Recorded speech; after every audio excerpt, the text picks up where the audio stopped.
అందరికీ నమస్తే అండి. వెల్కమ్ టు అవర్ ఛానల్ సలాం సైనిక.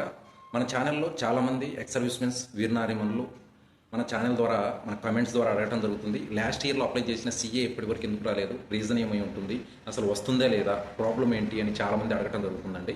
వారందరికీ ఈ వీడియో ద్వారా నేను చాలా ముఖ్యమైన ఒక ఇన్ఫర్మేషన్ అనేది ఇవ్వాలనుకుంటున్నాను. దీని విషయంలో గాబరా పడాల్సిన అవసరం అస్సలు లేదండి. ఇందులో కొన్ని రీజన్స్ అనేవి ఉన్నాయి. ఇది లేట్ కావడానికి కారణము అవన్నీ కూడా ఈరోజు ఈ వీడియోలో డిస్కషన్ చేసుకుందాం.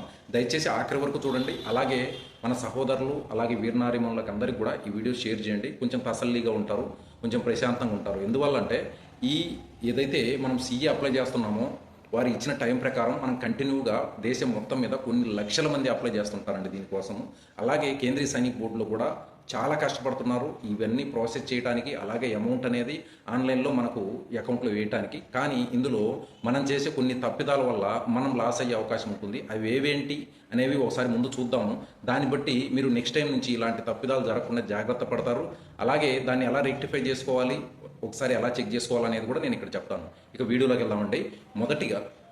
మొదటిగా మనం అప్లికేషన్ అప్లై చేసిన తర్వాత ప్రతి 10 రోజులకు ఒకసారి దాన్ని మనం లాగిన్ చేసి చెక్ చేసుకోవాలండి కేంద్రీయ సైనిక బోర్డు వెబ్సైట్లో. మీరు పొరపాటు కూడా ఒక్కసారి అప్లై చేసేసాము, జిల్లా సైనిక బోర్డులో రికమెండ్ అయిపోయింది, ఇక అబ్జెక్షన్ రాదు అని ప్రశాంతంగా ఉండాలి అని అనుకున్నారంటే అది కుదరదు. ఏదేమైనా కానీ మనం తప్పకుండా ప్రతి 10 రోజులకు ఒకసారి చెక్ చేసుకోవాలి. చెప్పలేము ఎక్కడ ఏ ప్రాబ్లం అయిందో, ఇందులో ఏమేం ప్రాబ్లమ్స్ అవ్వచ్చు, మేజర్ రీజన్స్ ఏంటో కూడా నేను చెప్తాను చూడండి. ఇక్కడ ముఖ్యంగా మన డిశ్చార్జ్ బుక్ కానీ, పిపిఓ కానీ, ఐ కార్డు కానీ, ఆధార్ కార్డు కానీ, పిల్లల ప్రోగ్రెస్ రిపోర్ట్స్ కానీ, వీటిల్లో మనం పిల్లలది 10th క్లాస్ అక్కడ సెలెక్ట్ చేసాం, కానీ ఇక్కడ మనం అప్లోడ్ చేసింది 9th క్లాస్ మార్క్స్ లిస్ట్. ఇట్లా పొరపాటు జరగవచ్చండి. నేను కావాలని ఎవరిని ఇబ్బంది పెట్టడానికి నేను చెప్పట్లేదు. అలాగే ఒకరి మార్క్స్ లిస్ట్ ఇంకొకరికి మనం అప్లోడ్ చేసుకోవచ్చు. లేదా అకౌంట్లో అకౌంట్ నెంబర్ కానీ, బ్రాంచ్ నేమ్ కానీ, ఐఎఫ్ఎస్సి కోడ్ కానీ కొంత డిఫరెన్స్ వచ్చినా, లేదా ఆధార్తో పాటు అకౌంట్ లింక్ లేకపోయినా కూడా ఇక్కడ అమౌంట్ రాని పరిస్థితి చాలాసార్లు జరిగింది. ఓకేనండి. అలాగే ఇంకా ఏవైతే మనం డీటెయిల్స్ ఇస్తున్నామో వాటిని 1 by 1గా అందరు చెక్ చేయడం జరుగుతుంటుంది. ఇక నెక్స్ట్ మనం ఎప్పుడు రిటైర్ అయ్యామనేది కూడా ఇక్కడ అవసరం అవుతుంది. ఆ రిటైర్ అయిన టైం మనం మార్చిలోపు రిటైర్ అయ్యామా, మార్చి తర్వాత రిటైర్ అయ్యామా, మనకు రికార్డ్ ఆఫీసు ఈ అమౌంట్ ఇస్తుందా లేదా కేంద్రీయ సైనిక బోర్డు ఇస్తుందా, ఇది కూడా మనం చెక్ చేసుకోవాల్సిన అవసరం ఉంటుంది. ఇవి చాలా ముఖ్యమైన విషయాలు. మనం అప్లై చేసుకునే సమయంలో తప్పకుండా చెక్ చేసుకోవాల్సిన విషయాలు. మనకి అమౌంట్, మన ఎక్స్ సర్వీస్మెన్స్కి అమౌంట్ అనేది ఏ ఫండ్ నుంచి వస్తుందనేది కూడా ఇంపార్టెంట్. ఇక్కడ ఆర్మీలో సర్వీస్ చేసిన మన అందరికీ తెలుసు, ఒకసారి ఒక వెల్ఫేర్కి ఫండ్ రిలీజ్ కావాలంటే ఎంతమంది నుంచి ఈ అప్రూవల్ అనేది తీసుకోవాల్సి వస్తుందన్న విషయం. అలాగే ఇక్కడ కూడా మన కోసం ఆర్మ్డ్ ఫోర్సెస్ ఫ్లాగ్ ఫండ్ అనేసి ఒక ఫండ్ ఉంటుంది. మీకు అందరికీ తెలిసిందే, దానికి ఒక రోజు ఉంది, ఆర్మ్డ్ ఫోర్సెస్ ఫ్లాగ్ డే అని చెప్పేసి. ఆ రోజున దేశం మొత్తం మీద కూడా జవాన్ల వెల్ఫేర్ కోసం, అలాగే వీరనారిమణుల వెల్ఫేర్ కోసం కొంత ఫండ్ని మన వాళ్ళందరూ కూడా, మన దేశమంతా కూడా డొనేషన్ రూపంలో ఇవ్వడం జరుగుతుంది. ఆ ఫండ్ నుంచి కొంత అమౌంట్ అయితే మరికొంత కేంద్రీయ సైనిక బోర్డు అంటే మన గవర్నమెంట్ కొంత ఫండ్, ఈ మొత్తం ఫండ్ను కలిపి మనకు రిలీజ్ అవ్వటం జరుగుతుంటుంది అనమాట.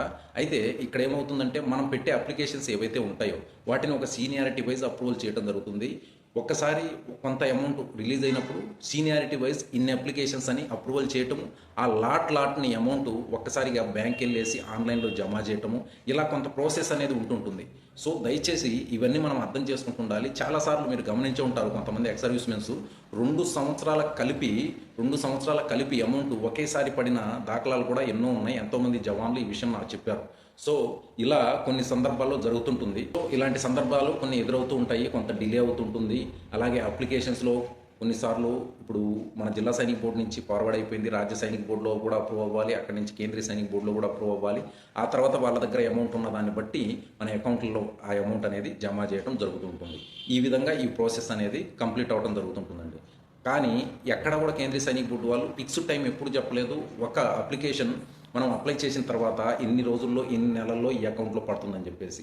ఇది సర్వింగ్లో ఉన్న పర్సన్ లాగా కాదండి, మనకు వారు సపోర్ట్గా ఇస్తున్న ఒక అసిస్టెన్స్ మాత్రమేనండి. సో వాళ్ళ దగ్గర ఫండ్స్ అవైలబిలిటీని బట్టి మనకు ఈ అమౌంట్ అనేది అకౌంట్లో వేస్తుంటారు. ఈ విషయాన్ని మనం దృష్టిలో పెట్టుకోవాలి.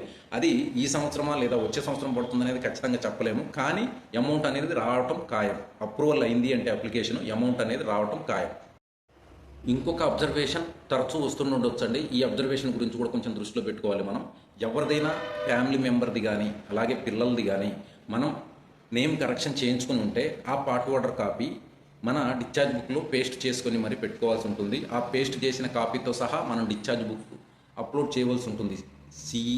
సిఈఏ మనం అప్లై చేశామంటే, ఫర్ ఎగ్జాంపుల్ మన ఇద్దరు పిల్లలైతే ఒక పిల్లవాడిది నేమ్ చేంజ్ చేశాం, కరెక్షన్ చేశాము అంటే ఆ నేమ్ చేసిన కరెక్షన్ చేంజ్ చేసిన ఆ పార్ట్ ఓటర్ కాపీ కూడా మన డిశ్చార్జ్ బుక్తో పాటు మనం సిఈఏలో అప్లోడ్ చేసి ఉండాలి.